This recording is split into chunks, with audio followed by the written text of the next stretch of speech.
भगवान श्री हरि कहते हैं, जो नित्य मेरे नामों का स्मरण करता है, जो नित्य मेरे महात्म्य का पाठ करता है, जो नित्य मेरा ध्यान करता है, वैसे भक्तों को कभी किसी मोड़ पर मैं अकेला नहीं छोड़ता। ओम नमो भगवती वासुदेवाय। भगवान श्री हरि और माँ लक्ष्मी की कृपा सदैव आप पर तथा आपके समस्त परिवार पर बनी रहे, यह कामना करती हूँ। नमस्कार दोस्तों, आज के इस वीडियो में हम सुनेंगे पद्म पुराण के सृष्टि खंड के 9वें अध्याय का पाठ।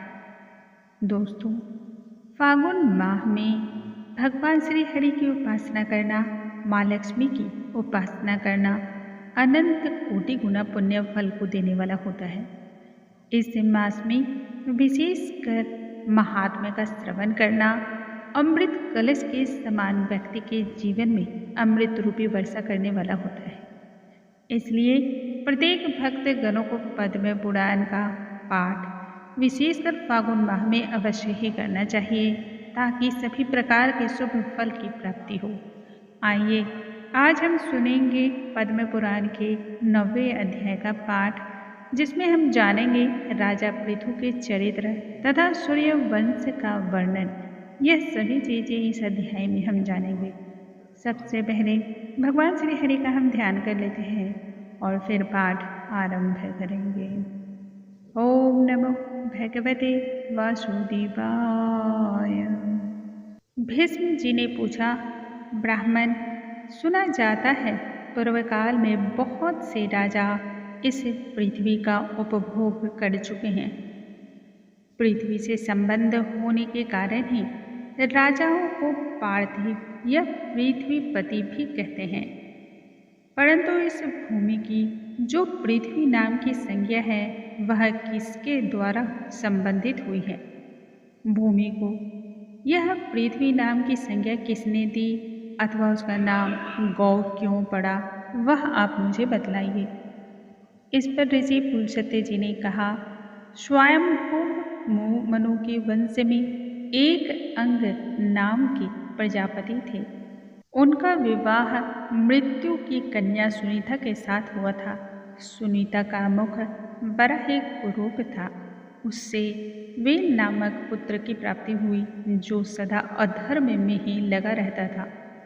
प्रतिदिन लोगों की बुराई करना, पराई स्त्रियों को हड़प लेना, यही उसका कार्य था।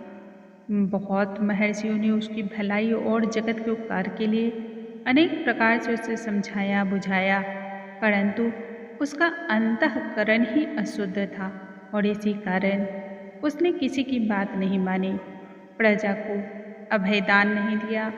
तब ऋषियों ने उसे श्राप देकर उसे मार डाला। फिर अराजकता के भय से पीड़ित होकर के पाप रहित ब्राह्मणों ने वेन के शरीर का बलपूर्वक मंथन आरंभ किया। मंथन करने पर उसके शरीर से पहले म्लेच्छ जातियां उत्पन्न हुई, जिनका रंग काले अंजन के समान था। तत्पश्चात उसके दाहिने हाथ से दिव्य तेजोमयी ज्योतिर्धारी शरीर का निर्माण एक धर्मात्मा पुरुष का हुआ, जिन्होंने धनुष, बाण और गदा धारण कर रखा था तथा रत्न में कवच एवं अंगादि आभूषणों से वह विभूषित थे। वे पृथु के नाम से जाने गए। उनके रूप में साक्षात भगवान विष्णु ही मानो अवतीर्ण हुए थे। ब्राह्मणों ने उन्हें राज्य पर अभिषिक्त कर दिया। राजा होने पर उन्होंने देखा कि संपूर्ण भूतल से धर्म तो उठ ही गया है, ना कहीं स्वाध्याय होता है, ना ही यज्ञादिक कर्म होते हैं। तब वे क्रोध करके अपने वाण से पृथ्वी को विदीर्ण कर डालने के लिए उद्यत हो गए। यह देख करके पृथ्वी गौ का रूप धारण करके वहां से भाग खड़ी हुई। उसे भागते देख करके पृथु ने उनका पीछा किया। तब वह एक स्थान पर जाकर खड़ी हो गई और बोली, हे राजन, मेरे लिए क्या आज्ञा है? पृथु ने कहा, सुव्रते, संपूर्ण चराचर जगत के लिए जो अभिष्ट वस्तु है, उसे शीघ्र प्रस्तुत करो। तब पृथ्वी ने बहुत अच्छा कह करके अपनी स्वीकृति दी। राजा ने स्वयंभू मनु को बछड़ा बनाया और अपने हाथ में पृथ्वी का दूध दूह वही दूध अन्न हुआ। जिससे सारी प्रजा जीवन को धारण करती है। इसके बाद ऋषियों ने भूमि रूपनी गौ का दोहन किया। उस समय चंद्रमा ही बड़ा बने थे। दुहने वाले उस समय बृहस्पति, दुग्ध का पात्र वेद और तपस्या दूध थी। फिर देवताओं ने वसुधा को दूहा। उस समय मित्र देवता दोग्धा हुए। इंद्र बछड़ा बने तथा ओज और बल ही दूध के रूप में उस समय प्रकट हुआ। देवताओं का दोहन पात्र सुवर्ण का था और पीतरों का चांदी का। पीतरों की ओर से अंतक ने दोहने का काम किया। यमराज बछड़ा बने और स्वधा ही दूध के रूप में प्राप्त हुई। नाग ने तुम्बी को पात्र बनाया और तक्षक ने बछड़ा। धृतराष्ट्र नामक नाग ने दोग्धा बनकर विश्वरूपी दुग्ध का दोहन किया। असुरों ने लोहे के बर्तन में इस पृथ्वी से माया रूप के दूध का दुहा। उस समय प्रहलाद कुमार विरोचन बछड़ा बने थे और त्रिमूर्धा ने दुहने का काम किया था। यक्ष अंतर ध्यान होने की विद्या प्राप्त करना उस समय चाहते थे, इसलिए उन्होंने इसी कार्य हेतु कुबेर को बछड़ा बनाया और कच्चे बर्तन में उस अंतर ध्यान विद्या को ही वसुधा से दुग्ध के रूप में दूरा। गंधर्वों और अप्सराओं ने चित्र रथ को बछड़ा बनाकर कमल के पत्ते में पृथ्वी से सुगंधों का दोहन किया। उनकी ओर से अथर्ववेद के पारगामी विद्वान सुरुचि ने दूध दूहने का कार्य किया था। इस प्रकार से सभी अपनी अपनी रुचि के अनुसार पृथ्वी से धन, आयु और सुख इत्यादि का दोहन करने में लगे थे। पृथु के शासन काल में कोई भी मनुष्य ना तो रोगी था, ना ही निर्धन, ना ही दुखी और दारिद्र था, ना ही कोई पाप था, न उपद्रव, ना ही किसी भी प्रकार की कोई पीड़ा थी। चारों ओर सिर्फ और सिर्फ शांति और सभी प्रसन्न थे। महाबली पृथु ने लोगों के हित की इच्छा से अपने धनुष की नोक से बड़े बड़े पर्वतों को उखाड़कर वहां से हटाया और पृथ्वी को समतल बनाया तथा पृथु के राज्य में गांव बसाने या किले बनवाने की आवश्यकता भी नहीं थी। किसी को शस्त्र धारण करने का भी कोई प्रयोजन नहीं था। मनुष्य को विनाश एवं वैषम्य का दुख नहीं देखना पड़ता था। अर्थशास्त्र में किसी का आदर नहीं था। सभी लोग धर्म और धार्मिक कार्यों में ही संलग्न रहते थे। इस प्रकार से मैंने तुम्हें पृथ्वी के दोहन पात्रों का वर्णन बताया। जैसा जैसा दूध दुहा गया था उसके अनुसार किन फलों की प्राप्ति हुई वह भी बताया। राजा पृथु बड़े ही विज्ञ थे। जिनकी जैसी संत थी उसी के अनुसार उन्होंने सबको दूध दिया। यह प्रसंग यज्ञ और श्राद्ध सभी अवसरों पर सुनने के योग्य है। अतः इस प्रसंग को मैंने तुम्हें यथावत सुनाया है। यह भूमि धर्मात्मा पृथु की कन्या मानी गई है। इसी से विद्वान पुरुष पृथ्वी कहकर इसकी स्तुति करते हैं और बारंबार नमन करते हैं। फिर भीष्म ने कहा, हे ब्राह्मण, आप तो सभी तत्वों के ज्ञाता हैं, सब कुछ जानने वाले हैं। सूर्यवंश और चंद्रवंश का अब आप पूरा पूरा हमसे वृत्तांत बताएं। कुल सत्य जी कहते हैं, राजन, पूर्व काल में कश्यप जी से अदिति के गर्भ से विवस्वान नामक एक पुत्र की प्राप्ति हुई। विवस्वान की 3 स्त्रियां थीं, संज्ञा, राज्ञी और प्रभा। राज्ञी ने रेवत नाम के पुत्र को जन्म दिया। प्रभा से प्रभात नामक पुत्र की उत्पत्ति हुई। संज्ञा से विश्वकर्मा की पुत्री थी। उसने वैवस्वत मनु को जन्म दिया। कुछ काल के पश्चात संज्ञा के गर्भ से यम और यमुना नाम के 2 जुर्व संतान प्राप्त हुए। तदंतर वह विवस्वान सूर्य के समान तेजस्वी उस स्वरूप को सह न सकी, अतः उसने अपने शरीर से अपने ही समान बिल्कुल ऐसे ही समरूप वाली नारी को उन्होंने प्रकट किया। उस नारी का नाम उन्होंने छाया रखा। छाया सामने खड़ी होकर बोली, देवी, मेरे लिए किस प्रकार की आज्ञा है? तब संज्ञा ने कहा, छाया, तुम मेरे स्वामी की सेवा करो, साथ ही मेरे बच्चों का भी माता की भांति ही बिल्कुल वैसे ही स्नेहपूर्वक पालन पोषण करो। छाया तथास्तु कहकर के सूर्य भगवान के पास चली गई और उनसे अपनी कामना को पूर्ण वह करना चाहते थे। सूर्य ने भी यह समझा कि यह उत्तम व्रत का पालन करने वाली संज्ञा ही है। बड़े आदर के साथ उसकी कामना की छाया ने सूर्य से सावर्ण मनु को उत्पन्न किया। उसका वर्ण भी वैवस्वत मनु के समान होने के कारण ही उसका नाम सावर्ण मनु पड़ा। तत्पश्चात भगवान भास्कर ने छाया के गर्भ से शनिश्चर नामक पुत्र तथा तप्ती और वृष्टि नाम की कन्याओं को भी जन्म दिया।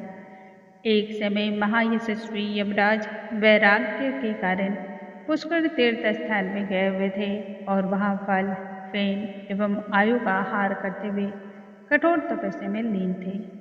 उन्होंने 100 वर्षों तक तपस्या के द्वारा ब्रह्मा जी की आराधना की। उनके रूप के प्रभाव से देवेश्वर ब्रह्मा जी संतुष्ट हो गए। तब यमराज ने उनसे लोकपाल का पद, अक्षय पितृलोक का राज्य तथा धर्माधर्म जगत की देख रेख का अधिकार मांगा। इस प्रकार उन्होंने ब्रह्मा जी से लोकपाल की पदवी प्राप्त हुई।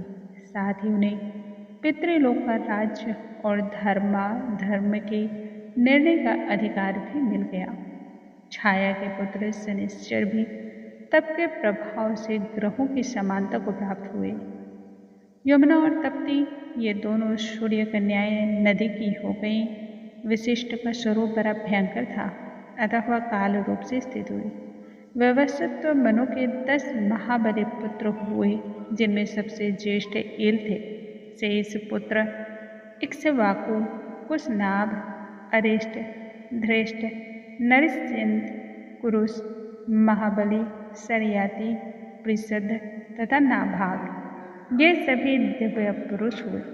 राजा मनु अपने ज्येष्ठ धर्मात्मा पुत्र एल को राज्य पर बैठाना चाहते थे, अतः अभिषेक करके स्वयं पुष्कर के तपोवन में तपस्या करने हेतु चले गए। तदनंतर उनकी तपस्या को सफल करने के लिए ब्रह्मा जी आए और उन्हें वर देते हुए बोले, मनु, तुम्हारा कल्याण हो, तुम अपनी इच्छा के अनुसार वर मांगो। मनु ने कहा, हे स्वामिन, आपकी कृपा से पृथ्वी के संपूर्ण राजा धर्मपरायण, ऐश्वर्यशाली तथा मेरे अधीन हो। और तब ब्रह्मा जी तथास्तु कर अंतर ध्यान हो गए। इसके बाद मनु अपनी राजधानी में आकर के पूर्ववत ही रहने लगे। राजा एल अर्थ सिद्धि के लिए इस भूमंडल पर विचरने लगे। वे संपूर्ण द्वीपों में घूम घूम कर वहाँ के राजा को अपने वश में, अपने अधिकार में करते रहते। एक दिन प्रतापी एल रथ में बैठ करके भगवान शंकर के महान उपवन में गए, जो कल्प वृक्ष की लताओं से व्याप्त एवं सरवर्ण के नाम से प्रसिद्ध था। उसमें भगवान देवादिदेव चंद्रार्ध शिखर भगवान शिव पार्वती के साथ क्रीड़ा करते थे। पूर्व काल में महादेव जी ने उमा के साथ सरवर्ण के भीतर प्रतिज्ञा पूर्वक यह घोषणा कर रखी थी, जो भी पुरुष नामधारी हमारे इस वन में आ जाएगा, वह इस 10 योजन के घेरे में पैर को रखते ही स्त्री के रूप में परिणत हो जाएगा। राजा एल को इस प्रकार की प्रतिज्ञा का भान बिल्कुल नहीं था, इसलिए जब उन्होंने अपने पैर को रखा तब सहसा ही वह स्त्री के रूप में परिणत हो गए और उनका घोड़ा भी उस समय घोड़ी के रूप में परिणत हो गया। उस समय दोनों के शरीर के आकार बिल्कुल ही अलग हो गए थे, जिससे उन्हें अत्यधिक विस्मय भी हुआ।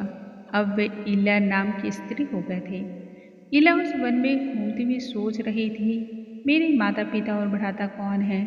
और इसी उधेर बुन में उसने चंद्रमा के पुत्र बुध को देखा। बुद्ध की दृष्टि भी उस सुंदरी के ऊपर पड़ी। इला का मन बुद्ध के रूप पर मोहित हो गया और उधर बुद्ध भी उसे देख करके काम पीड़ित भाव से हो गए। उसकी प्राप्ति के लिए यत्न करने लगे। उस समय बुद्ध ब्रह्मचारी के वेश में थे। वे वन के बाहर पेड़ों के झुंड में छिपकर इला को बुलाने लगे। इस सुंदरी, यह संध्या का समय है, बिहार की बेला है, यह समय बीती जा रही है। आओ, मेरे घर को लीप पोत करके फूलों द्वारा सजा दो। इस पर इला बोली, तपोधन, मैं यह सब कुछ भूल गई हूँ। यह बतलाओ कि मैं कौन हूँ, तुम कौन हो, मेरे स्वामी कौन है तथा मेरे कुल का क्या परिचय है। बुद्ध ने कहा, सुंदरी, तुम इला हो और मैं तुम्हें चाहने वाला बुद्ध। मैं विद्या हूँ, तेजस्वी कुल में मेरा जन्म हुआ है और मेरे पिता ब्राह्मणों के राजा चंद्रमा हैं। बुद्ध की इस प्रकार की बातों को सुनकर के इला उनके घर में प्रवेश कर गई। वह सब प्रकार से भोगों द्वारा संपन्न था और अपने वैभव से इंद्र भवन को भी मात कर रहा था। वहां रहकर इला बहुत समय तक बुद्ध के साथ वन में रमन करती रही। उधर इला के भाई इक्ष्वाकु आदि मनुकुल अपने राजा की खोज करते हुए कुत्सर वन के निकट आ पहुंचे। उन्होंने नाना प्रकार के स्रोतों से पार्वती और महादेवी का स्तवन आरंभ किया। तब वे दोनों प्रकट होकर बोले, राजकुमारों, मेरी यह प्रतिज्ञा तो टल नहीं सकती, किंतु इस समय एक ही उपाय हो सकता है। इक्ष्वाकु अश्वमेध यज्ञ करें और उसका फल हम दोनों को अर्पण कर दें। ऐसा करने से वीरवर इस किम पुरुष को हो जाएंगे, इसमें थोड़ा सा भी संदेह नहीं है। बहुत अच्छा प्रभु, यह कहकर मनु कुमार वापस लौट गए। फिर इक्ष्वाकु ने अश्वमेध यज्ञ को संपन्न किया। इससे इला किम पुरुष हो गई और वो 1 महीने पुरुष तथा 1 महीने स्त्री के रूप में व्यतीत करने लगी। बुद्ध के भवन में स्त्री रूप से रहते हुए इला ने गर्भ को धारण किया। उस गर्भ के द्वारा अनेक गुणों से युक्त एक पुत्र का जन्म दिया और उस पुत्र को उत्पन्न करके बुद्ध स्वर्ग लोक की ओर चले गए। वह प्रदेश इल के नाम पर इलावृत वर्ष के नाम से ही जाना गया। इल चंद्रमा के वंशज हुए तथा चंद्रवंश का विस्तार करने वाले राजा भी हुए। इस प्रकार इला कुमार पुरूरवा चंद्रवंश की तथा राजा इक्ष्वाकु सूर्यवंश की वृद्धि करने वाले कहे गए। इल किम पुरुष अवस्था में सुष्मना भी कहलाते थे। तदंतर सुधुम्न से 3 पुत्र हुए, जो किसी से भी हार नहीं मानने वाले थे, परास्त नहीं होने वाले थे। उन तीनों पुत्रों का नाम उत्कल, गय तथा हरिताश्व था। हरिताश्व बहुत पराक्रमी था, जो कि बाद में राजधानी उत्कला उसकी हुई और गय की राजधानी गया मानी गई। इसी प्रकार से हरिताश्व को कुरु प्रदेश के साथ ही साथ दक्षिण दिशा का राज्य भी दिया गया। गया सुधुम्न अपने पुत्र पुरूरवा को प्रतिष्ठानपुर के राज्य पर अभिषिक्त करके स्वयं दिव्य वर्ष के फलों का उपभोग करने के लिए इलावृत वर्ष में चले गए। इक्ष्वाकु मनु के सबसे बड़े पुत्र थे, जिन्हें मध्य प्रदेश का राज्य प्राप्त हुआ। इक्ष्वाकु के 100 पुत्रों में 15 पुत्र अति श्रेष्ठ थे। वे मेरु के उत्तरीय प्रदेश में राजा हुए। उनके सिवा 114 पुत्र और हुए, जो मेर के दक्षिणवर्ती देशों के राजा बताए गए। इक्ष्वाकु के ज्येष्ठ पुत्र से ककुस्थ नामक पुत्र का जन्म हुआ। ककुस्थ पुत्र सुयोधन था। सुयोधन का पुत्र पृथु और पृथु का वस्त्रवासु हुआ। उसका पुत्र आद्र तथा आद्र का पुत्र युवनाश्व हुआ।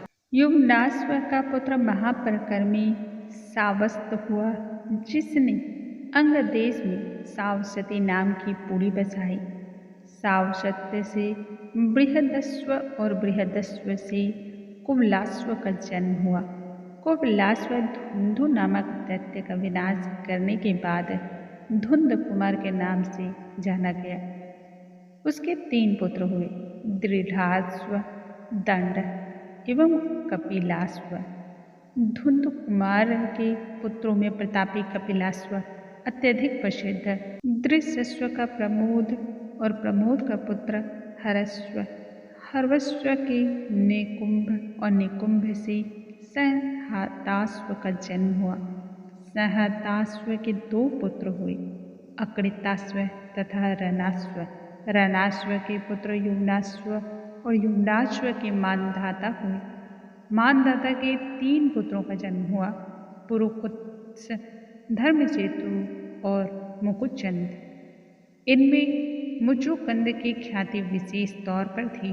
वे इंद्र के मित्र और प्रतापी राजा के रूप में जाने गए। पुरुकुत्स का पुत्र संभूत था, जिसका विवाह नर्मदा के साथ हुआ। संभूत से संभूति और संभूति से त्रिधनवा का जन्म हुआ। त्रिधन्वा का पुत्र त्रयधारो नाम से जाना गया। उसके पुत्र का नाम सत्यव्रत था। उससे सतरथ का जन्म हुआ। सतरथ के पुत्र का नाम हरिश्चंद्र था। हरिश्चंद्र से रोहित का जन्म हुआ। रोहित से वृक, वृक से बाहु की उत्पत्ति हुई। बाहु के पुत्र परम धर्मात्मा राजा सगर हुए। सगर की 2 स्त्रियां थीं, प्रभा और भानुमति। इन दोनों के पुत्र की इच्छा से एक अग्नि की आराधना की, जो कि औरव नाम की थी। इससे संतुष्ट होकर के औरव ने उन दोनों की इच्छा अनुसार वरदान देते हुए कहा, किसी एक रानी को ही 60,000 पुत्र की प्राप्ति हो सकती है और दूसरे को 1 पुत्र का, जो वंश की रक्षा करने वाला होगा। तब प्रभा ने बहुत से पुत्रों को लेना स्वीकार कर लिया और भानुमति को 1 ही पुत्र असमंजस प्राप्त हुआ। तदंतर प्रभा ने यदुकुल की कन्या थी, जो कि 60,000 पुत्रों को उसने उत्पन्न किया, जो अश्व की खोज के लिए पृथ्वी को खोदे से समय भगवान विष्णु के अवतार महात्मा कपिल के कोप से दग्ध हो गए थे।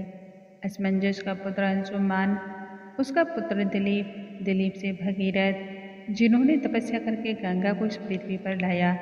भगीरथ के पुत्र का नाम नाभाग हुआ। नाभाग के अम्बरीश, अम्बरीश के पुत्र सिंधु द्वीप, सिंधु द्वीप से अयुतायु, अयुतायु से ऋतुर्पन का जन्म हुआ। ऋतुर्पन से कलमासपाद, कलमासपाद से सर्वकर्मा, सर्वकर्मन से आरण्य, आरण्य से निधन, निधन के 2 पुत्र हुए, अनुमित्र और रघु। अनुमित्र शत्रुओं का नाश करने के लिए वन में चला गया। रघु से दिलीप, दिलीप से अज, अज से प्रजापति की पालक की उत्पत्ति हुई। प्रजापाल से दशरथ का जन्म, जिनके 4 पुत्र हुए।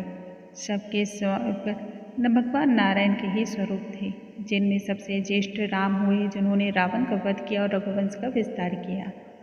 तथा भृगुवंशियों में श्रेष्ठ वाल्मीकि ने रामायण के रूप में जिनके चरित्र का चित्रण किया, उनके पुत्र लव और कुश हुए। ये दोनों ही इक्ष्वाकु वंश का विस्तार करने वाले थे। कुश से अतिथि और अतिथि से निषद का जन्म हुआ। निषद से नल और नल से नभा, नभा से पुंड्रिक और पुंड्रिक से क्षेमधन्वा की उत्पत्ति हुई। क्षेमधन्वा का पुत्र देवानिक हुआ, जो कि वीर और प्रतापी था।